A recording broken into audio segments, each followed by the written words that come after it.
There you are. What's up? Hey, how you doing? Fabulous. How are you? I'm fucking awesome, actually. I've had a great day so far. Hell yeah. It's beautiful. We're in Cali. There's no fires. I know, Please. right? So grateful. I know I was saying in my stories that the first event we did was it was just so big deal for me. I mean, I don't know if you remember, even the rappers were like, "Thank you, everybody. This means so much." Yes. Cyanide and everybody. Oh my gosh. To be, yeah, at the 420 event where everybody is mask free, smiling at each other, offering joints to each other, Oh like yeah. just dancing together, everything. Like it was just, and everyone was just trying to enjoy life together again after being all tucked away for so long. I know it was crazy. So let's get Yeah. into it. Who are you? Where are you from? And what do you do?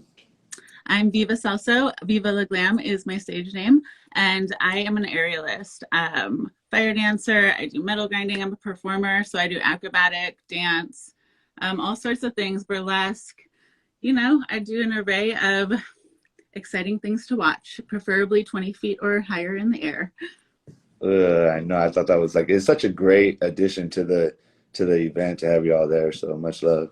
That was so Yeah, dope. thank you. How'd you get into that? I mean, was it like a progression or did you just fall right into it or? Well, it's definitely something that if you want to do it, you have to take a lot of time and effort and work towards. So when I first saw Ariel, I was just blown away at how amazing it was and how gorgeous it was, and girls spinning 20 something feet in the air. Like I was just like mesmerized. And I'm like, why can't I do that? I want to do that. So I basically went to class and I was a foot taller than the teacher.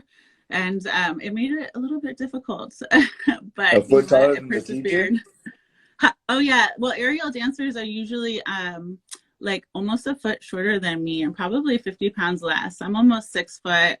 I was a model at the time when I first saw aerial, and I was like, getting paid to like put on clothes in for people to look at me. And I was just like, wow, this is really boring. Like people are looking at me just wearing clothes. Like I want to be doing something amazing and have people look at me. So when I saw that, I just wanted to do it, and I saw it, checked out some classes and tried it out. But it was hard. It still is hard, even after 10 plus years of doing it. Like it's a challenge every day. It's great Yeah, though. I love it.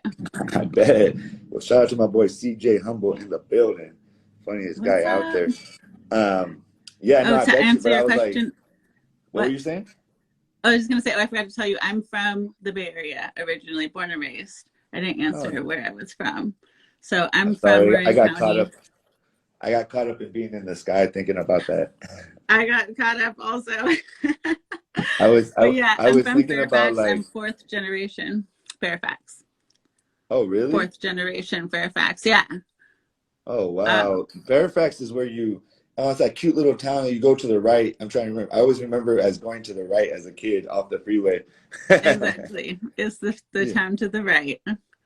Yeah, I remember I hung out with the girl. She lived on, it felt like she lived on the side of a mountain or something. It was really beautiful where she lived. It was like a little beautiful little town. That's dope. I've Yeah, done some there's shows. I think they redwood even have like a little trees. cute downtown. Yeah, it's actually kind of a hub for music in the 70s. Like a lot of the Doors played there, and the Grateful Dead, a bunch of like a lot of different bands back in the day. It's kind of has like a psychedelic culture as well, and like cannabis, all of that. Fairfax is a hub for kind of those things that has been for many years. So it's a pretty cool little town for sure. And then my dad's from Brazil, so I'm half Brazilian too. Oh shit. Like Yeah. that? That's so dope. So you're like me. Are you mixed? I'm mixed. I'm half Irish, half Mexican. I'm half Brazilian, part Irish, Italian, and French. Yeah, yeah, I'm a green bean. Yep. Little mix, little Cali mix. Yeah, hey, it fits in the Bay, right? Yeah, we're all mixed now. Yeah, I was just thinking kind of like I always get to say like, man, I'm so because I used to I've had corporate jobs before, but I was like, man, my office for the day kind of, gets to be these really cool places and I get to meet these cool people. And I was like, how does it feel to have like the coolest offices for the day? You know what I mean? I would just like think it'd be pretty fun. Heck yeah. I mean, a lot of my, work is at night. And my office, I guess, technically would be a green room, um, or a stage or whatever. But yeah, I've done a lot of different types of stages, a lot of different types of events. you know, I worked for Insomniac for 5 years, which is massive raves. I've done a lot of like hip hop events in Los Angeles and Hollywood. So maybe some clubs or like arenas or things like that. So it's always something different and new. But hey, as long as my aerial point is secure or my stage is set up right, you know, I can make it work. Yeah, and I saw a dude out there supporting you. Shout out to him. He was out there doing his thing. That's my baby daddy and man, and he was pulling me. He only had to carry a third of my weight, but still, it's a lot of work. So what is he doing actually? So he's pulling me up in the air. So my, like a lot of aerial, when you think aerial, you think like a hoop or you think like the fabric. But I used to do that stuff, and I still sometimes do, but now I just do like aerial chains. So I hang from chains, and so I can't really climb up it. So I need someone to hoist me up. So back in the, you know, usually when you're in like a bigger production and, you know, like a big stage or, you know, like just a bigger production, they'll have a chain motor and it's electronic. So I've been like 90 feet up with one of those, and that's just a button you have to push. But the chain motors are a whole thing. So now we just have a block and tackle pulley system, and it's just a rope, and it goes through a couple sheaths, and then he pulls me, you know, up to 25 feet. Damn, that's nuts. All right. Can I ask if there's been any bloopers or injuries? So, for me, well, actually, yeah. So that gig I just mentioned, actually 90 feet up with the chain motor, it was a girl on each side of the DJ. It was for main stage, EDC in Vegas, which is like 150,000 people. Big event. I'm up there. We're wearing like amazing headdresses, like just crazy costumes, like over the top costumes, like in a hoop. You know, we're all the way 80 feet up, 80, 90 feet up. And I'm just performing. The sets are usually 5 to 10 minutes. I didn't realize, but I guess I was up there for 15 to 20 because the chain motor on the other side that the other girl was on apparently broke. So that was something that I was part of, but I wasn't on the one that broke. She didn't fall or anything. But yeah, that was a bit of a dodgy situation, being so high up and then having the chain motor like not work for an extra 10 minutes. Because even like, you know, 5 minutes up there, that's like a long time to be like holding your own body weight and everything like that. So, oh my God. The fire marshal had to climb up and get her. Ah, hell no. I know. And I was just like up there, like, you know, they have a camera on us and they're projecting us on 100-foot screen on the stage, like our close up what we're doing so that the whole crowd can see. And I just kept on performing. I didn't even realize. And the producer was so happy. They're like, you just kept going. I'm so grateful because it totally distracted everything. Like, but you know, electronics, I mean, what can you do? Sometimes, you know, hey, technology, right? Technology, sometimes it breaks down. That's why I'm like, okay, I'll just have a puller. I'll just have someone that pulls me. It's safer. Hell yeah. Hey, so how did you like, I kind of feel, maybe I'm making an assumption here which is dangerous, but I kind of left some corporate work to kind of go back out on my own, and I've worked with a lot of like models and fashion models and all that stuff, but kind of like what made you decide to kind of leave, I would suspect a little bit more safer area of modeling and kind of entertaining to something that seems great, but also, you know, can be risky, and also you just never know, but it's also super cool and probably has a lot of potential, right? Did you kind of balance those things, or did you just kind of go into it? Yeah, I mean, it was definitely a stepping stool. I did like, you know, go-go dancing, and then like I've gotten to fire dancing, and like, and as I got into more like getting more skills as an entertainer and getting offered different jobs, I was like, okay, well, I got offered that job, you know, even like burlesque, like feather fan dancing. I'm like, oh, well, that's a job I could get paid for, but I should really like check that out and learn and take some classes and like understand it and like the art of it. And if it was something that when I tried, it felt good in my body and something that like, you know, just really sparked me, I guess, and made me feel alive and happy, then I was like, okay, let's do that. Let's see, you know, about doing that. And like, okay, you want to pay me to do that? That's like fun. Like, okay, let's go for that. So, yeah, the modeling thing, I don't know. It's just kind of, I still like modeling, but I like to do like interesting modeling or doing like the creative stuff more. And the corporate stuff is, you know, just kind of boring or whatever. It's rough too because they're scandalous.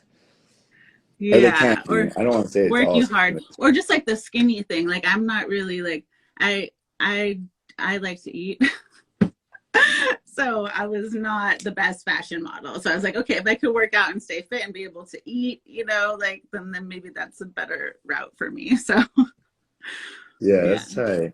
No, I yeah. had to deal with some of that stuff, and I remember them telling me also about a lot of the like just what they go through, in terms of eating and not eating. You know what I mean? And kind of even the what is it called?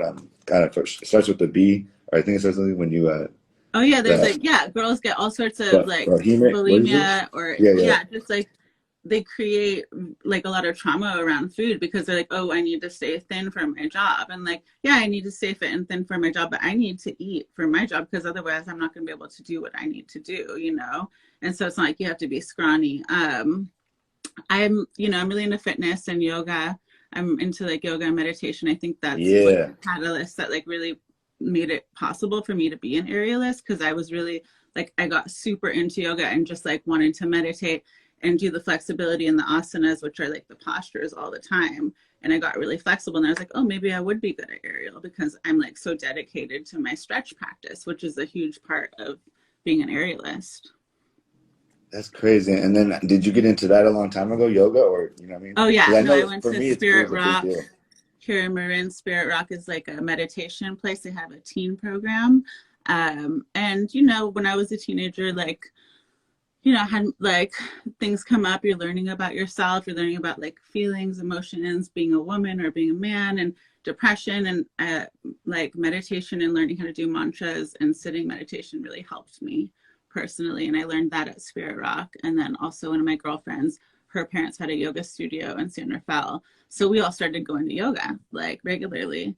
And I just felt like it really helped me like on so many different levels. So Yeah, I found it. I wish I would have found it kind of sooner. I feel like it's very therapeutic, especially for like foods that been around violence, or because I come from like the streets and stuff, and so PTSD, yeah. Oh yeah. Yeah, actually my one of my first yoga teachers was kind of hardcore punk. He was super tattooed. Oh God, I forget his name. Noah, I think was his name. He like, yeah, he did come from the streets and he had like he had issues, I think possibly with substance abuse. He wrote a book, I forget the name of it, but he was really into helping teens learn meditation, and he's like pretty badass. Like, yeah, this was so many years ago. I was 12 years old, so I'm not going to give away my age, but a long time ago we did like, yeah, just a lot of different things of learning like with nature and doing like, what is it, the hot the tent in the hot, oh God, I can't remember it, Sweat the Lodge, like the Native American Sweat Lodge, hot, what is it? Sweat Lodge. Yeah, the sweat lodge. That's intense. We did Yeah, I do that. that regularly.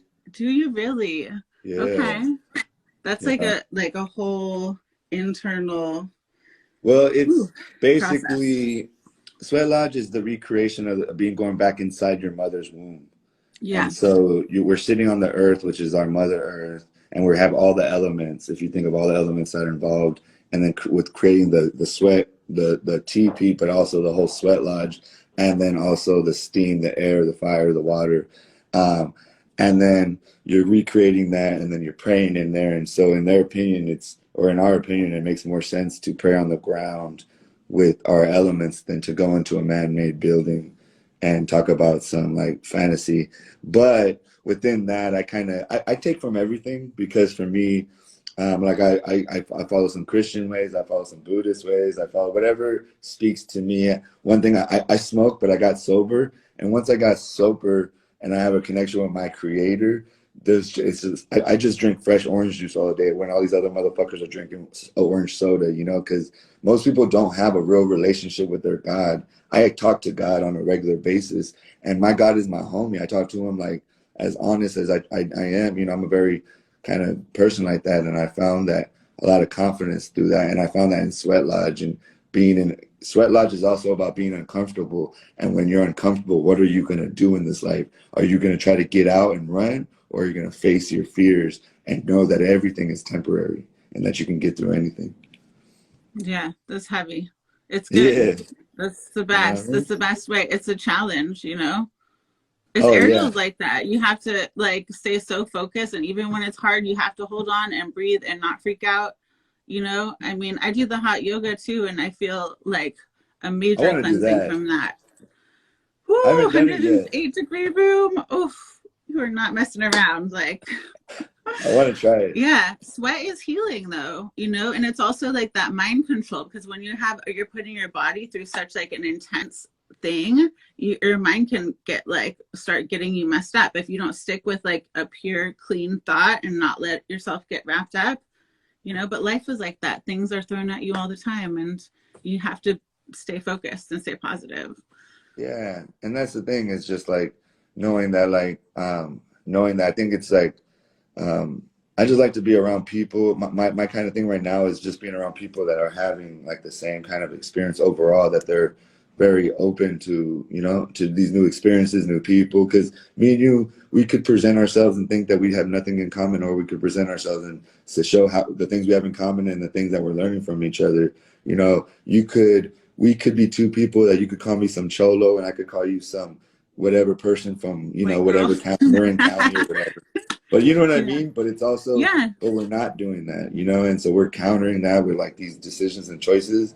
And I really believe that they have like positive vibrations for our community, you know, just by being good to each other and kind of focusing on the interest, you know, just, oh, interesting Everybody people. wants kindness. And you know what? Like, even if you're super different from someone, we're all human. We can connect with each other. Like, and we all should be connecting with each other after this past year and showing love and kindness to one another for sure. Well, how was that? How was your pandemic experience?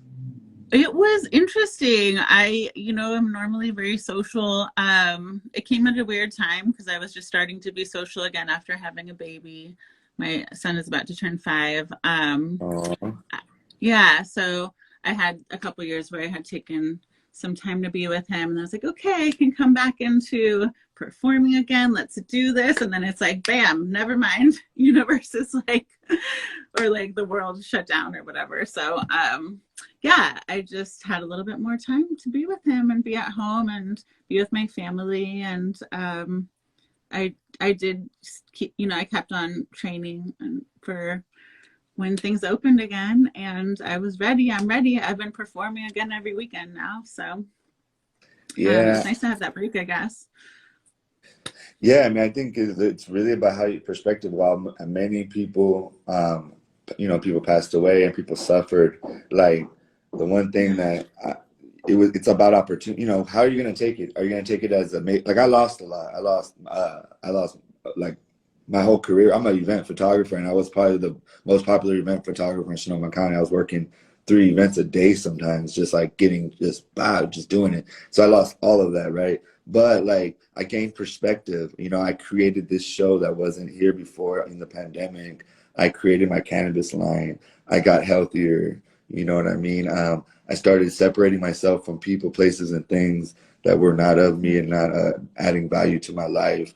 You know, I spoke up on things and in platforms that some people are tripping about me speaking on, but it's okay because I'm making history, making unity with people I thought were my enemies, but became my brothers. And so all that to say is that Nice. like it's all about how we're gonna perspective, in my opinion. Like, how are you gonna respond to this life, whatever comes at you? And the more you're ready for that, the better you can be. And that's why I'm just trying to vibe out with like people that are doing dope shit. You know what I mean? Because I just want to focus on like the solution, like positive shit, not all this, you know, going viral for bullshit. You know?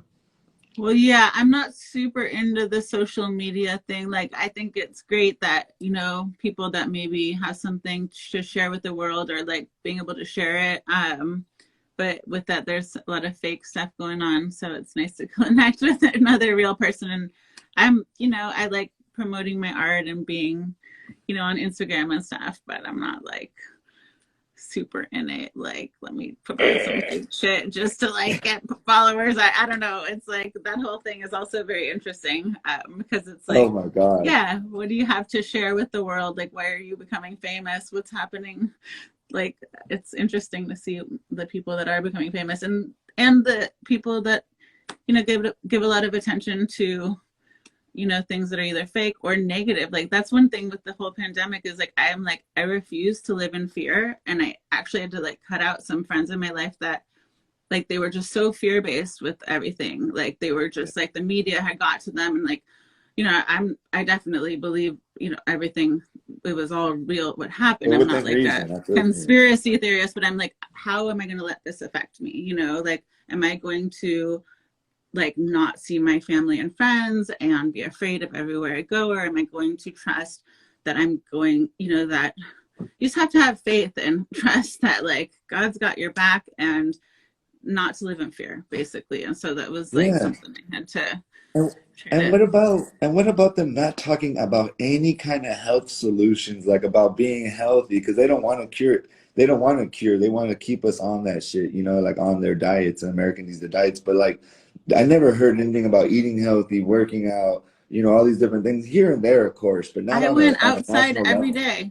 I went outside every day. My son, he's 3. He makes oat milk. He juices green drinks. We eat organic. Ugh. We are not rich people. We make them, you know, we make the choices to buy organic food. We cook at home. I cook beans every week and rice. Like, you know, it's, you gotta put the garlic and onion in. You gotta like cut it. You gotta eat healthy. You gotta get on the sun. You gotta exercise. You know, I mean, key things in your health, in your mental health, spiritual health.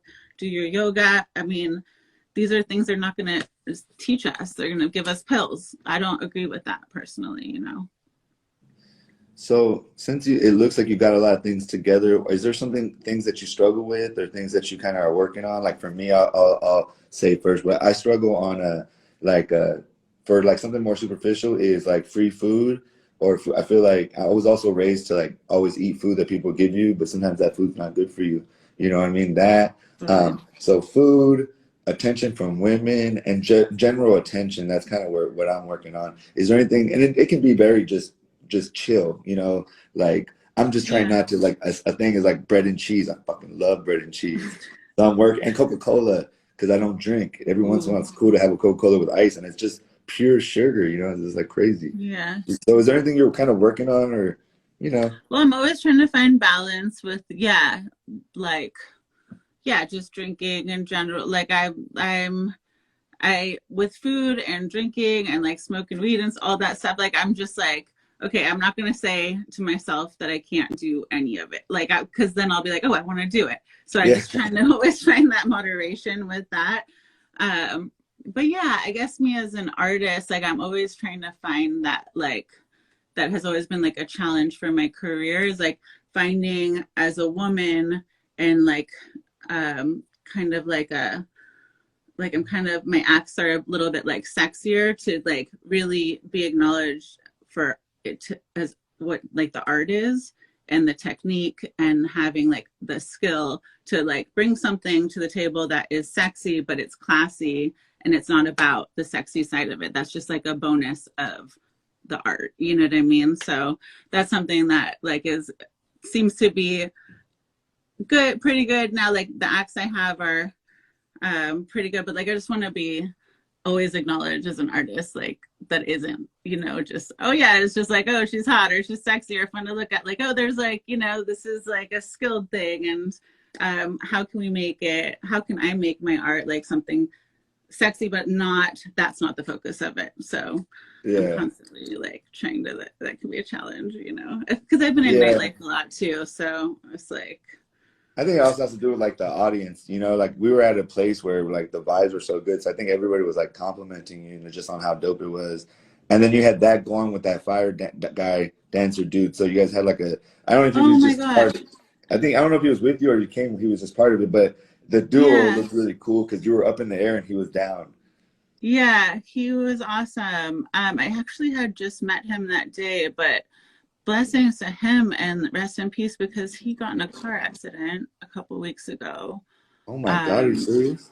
yes, with his Uh, dog, and I think it was during the day. I don't know exactly what happened, but what a nice, amazing man. He came up and offered to help me with my 25-foot aerial rig. He did fire with me. He was such a sweetheart. And that's like part of the reason why I love like performing. You meet other performers that are just like want to make art with you, and they're just like, let's yeah. collaborate, let's do this, and you meet like these awesome people. And he was one of those like super sweet, amazing people. Just came up, like me and my man were there. He helped us. He wanted to fire dance. I was like, don't light me on fire. Okay, it's hot. Okay. But he listened. Yeah. He got a couple feet away, and he was awesome. So yeah, huge blessing to him. A beautiful soul. I was grateful to meet him, and I'm glad you remember that. And yeah, I remember him Rest in got video peace. I pictures wish of I knew him. his family. I have pictures of him, but Yeah, rest in peace. Yeah. rest in peace to the brother. Yeah. So what? So you've been going. You're already getting booked. It's already starting to come back for you. It's already here, or Yeah, is well, it slow? I have a residency, or I like go down to LA and I work at Penthouse Day Club, which is a big hip hop club in Hollywood. And then I have Berber, which is a Moroccan dinner show in San Francisco. Yeah, Ugh. and I'm there almost every weekend, or like a lot of weekends. They have a lot of people from Vegas coming up, and it's a fine dining establishment, and it's very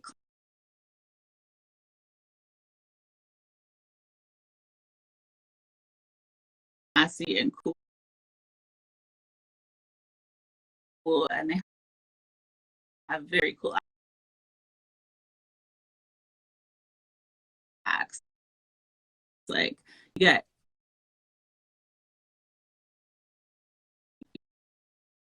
you get part Oh, of your it's meal, those and hella you super get nice an dances act, where and you come you out and get you're four courses, and it's fine dining. So yeah. yeah, that's a Yeah, different. I think I've actually been to one. I don't know if it's the same one, but the same kind of one, or in terms of because they were dancing. I think they had red dresses on. It was like they're doing their hips a lot. Oh, was it belly dancing? Yeah, belly Yes, we have dancing. belly dancers. We have the best belly dancers in the Bay. They're amazing. Every weekend I get to watch contortionists and work alongside these amazing people. It's pretty dope. And the food is delicious. So I'm there every weekend, and then I work in a lounge. You like to eat, right? Hawthorne. What is it? So you like to eat, right? Oh, yes. Yes, I love to eat. So yeah, I work at a lounge, Hawthorne, and then I work at a couple other clubs like the Midway and a couple different spots as well. Yeah, that have like more nightlife, and I'll do Yeah. aerials there. Yeah, I lived in LA for 14 years. How's your feeling about the difference between like the Bay and LA? Yeah, I mean it's different. I grew up in the Bay, then I lived in LA for a while, lived in New York, lived in Vegas, Hawaii also. I love LA. I have a lot of cool friends there that are kind of in the Burning Man community and artists and doing really cool things. So it's always nice to visit and like go down and check out the beach, go to Venice, just do some aerial with some friends. And there's a lot of interesting opportunities down there. So it's, Yeah, it's always I, good. I miss it here and now. I go often still, but I remember I have a daughter now, and I remember I was dating this girl that had a kid, and it really stuck with me. He was this really beautiful, great kid, but he walked over a homeless person, and he didn't really mean, he was just like cynical to like, he lived right in downtown LA, and he was just growing up, and he was basically just growing up too fast, even though I mean, literally, he still is the sweetest kid. Luckily, they moved up here, and even we broke up. We're cool. They stayed here because it's so much nicer. That's what I'm saying. Well, that's what I was in Vegas when I got pregnant, and I had lived in LA before that. I was actually working for Cirque du Soleil in Vegas, and then I was like, I got pregnant. I was like, I don't want to live in Vegas, with a kid, and then I was like, I don't want to go back to LA. I was like, you know what, Marin, because Marin in the Bay Area is the best place to raise a kid. It's just so Yeah, safe. Like it's so beautiful. You have the ocean, you have the beach, but it's like I don't know. I I think it's think there's a lot better of great actually culture here. than living in the city because you still got that nature you can get off to real quick, and then you can jump into the Exactly. city anytime. Exactly. Yeah, because I work in the city and then I'll just like, you know, drive there, come back, and then I'm like in the redwoods in the morning. Dude, yeah, no, there's a lot of cool spots to do photo shoots out there too, right off the ocean too. It's great. Yeah. I Yeah. love it too. I love the whole basically north of that bridge. Once you just get on that, there's a little boring part in between like Marin, and it's right after Petaluma. It's kind of like where you're just getting to Santa Rosa. Sometimes I wish Santa Rosa was where Petaluma is, but then I remember that if it was there when it had its own identity. It kind of needs to have its space because it's growing. Sadly enough, I kind of don't want it to grow, but in a way, it's good, for the more opportunities here. Yeah, and then we have the wine country and all that. Like, I need to There's a tap lot. into that a little bit more. I just went wine tasting for the first time. It's like, Oh, really? wow, I'm really late on the boat on this one. That's crazy. It was I fun though. appreciate you. Well, you got any shout outs? Anybody you appreciate? Yeah, my man, he runs a Midway, Chris Kite. He's my baby daddy, and he's awesome. And he Yes. also runs Camp Question Mark. What's that? For Burning Man, it's a bass, underground bass DJ, like stage basically. Like at Burning Man, it's one of the biggest stages for bass music. So that's pretty dope. Yeah, it's awesome. Hopefully next year they'll be doing it. I've never been to Burning Man, girl. I gotta go, especially with my camera. You have to go. It is an experience. You can come out and do interviews and stuff too. And like there's amazing, performers, DJs, like so much art like out there. It's epic. When is it again? Usually September 1st. And so then the first weekend of September. Or the first week. And it goes for about a week or two? Or? It goes for 1 week in the desert. But yeah, I've been going to that for a while, and also just part of the community, which they have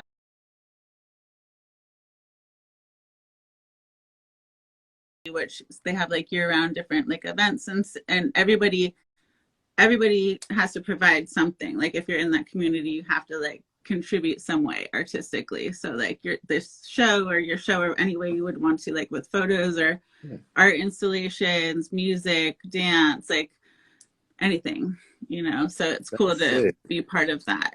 Yeah, for sure. It might be a dope ass one to come out after the pandemic too. Are they gonna have one? I don't know. See, the thing is, like, Kinda there's close, so many new people that are interested in coming, and the way it works is like it's based off of everyone contributing. So it's like I'm a little concerned with all the new people going into it. Like, how are they going to know that you have to like contribute, and how are they going to do that? Because it's not just like a plug and play. Like, I don't know if you've been to like EDC or some of these other festivals. You just go and attend, and everything is like there for you. You buy food. There's no money there. So, oh wow. Yeah, you don't buy anything. There's nothing like provided unless all the people that go are providing experiences and, music and entertainment, all the things that you want. Like you have to provide for each other as a community. So it's interesting. Yeah, I think it'll be great though. I think the more the merrier. It's hell yeah. For sure. Anybody else that you're working with? Shout outs. Anybody you want to appreciate? Jesse, what's up? Jesse from the event that we did. Yeah, he's awesome. And oh hell yeah, Jesse's the shit, dude. So I was like, he's doing so much cool stuff right now. Like he's just making it all happen. Like he's like, I'll just go out and perform wherever. Hell cute. Yeah, that was a great fucking. Right when I got there, I was like, bro, you did it already. Like, just so you know, it's already a success. So just kick back and enjoy the rest of it. He's doing a great job. Yeah, Conscious Collective, Jesse, is who we're talking about in case anybody doesn't know who we're saying. And there's also Poison Ivy Circus, which is a collective that I've been a part of for the last 3 years. And it provides a platform for all level circus performers and fire dancers and contortionists and clowns to have a space and an event to perform at. And that's in West Marin, San Geronimo. They're going to have an event this Saturday. So they're awesome, really sweet women, like woman-run business. And so definitely give them a follow or check them out. And yeah, Berber, Hawthorne. I think I mentioned everything else I got going on. Well, I appreciate you so much for stopping by, and I hope Jesse, what's up? Jesse from the event that we did. Yeah, he's awesome. And oh hell yeah, Jesse's the shit, dude. So I was like, he's doing so much cool stuff right now. Like he's just making it all happen. Like he's like, I'll just go out and perform wherever. Hell cute. Yeah, that was a great fucking. Right when I got there, I was like, bro, you did it already. Like, just so you know, it's already a success. So just kick back and enjoy the rest of it. He's doing a great job. Yeah, Conscious Collective, Jesse, is who we're talking about in case Hell yeah. anybody doesn't know who we're saying. And yeah, there's also Poison Ivy Circus, which is a collective that I've been a part of for the last 3 years. And it provides a platform for all level circus performers and fire dancers and contortionists and clowns to have a space and an event to perform at. And that's in West Marin, San Geronimo. They're going to have an event this Saturday. So they're awesome, really sweet women, like women run business. And so definitely give them a follow or check them out. And yeah, Berber, Hawthorne. I think I mentioned everything else I got going on.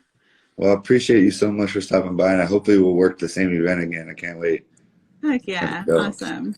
Yeah, let me know, and just let me know what's, any dope events. I would like to experience some of those, especially like, Burning. Let me know if it's legitimate though, still Burning Man, and then I'll go. Burning Man, I will let you know about. There's also some other cool little festivals that might happen that yeah, I'm tapped into a little bit, so I'll keep you updated on that. And thank you so much for having me. This was awesome. Of course, anytime. I appreciate you. Thank you so much. Okay. Have a beautiful, blessed night, girl. You too. All right, peace. All right, peace.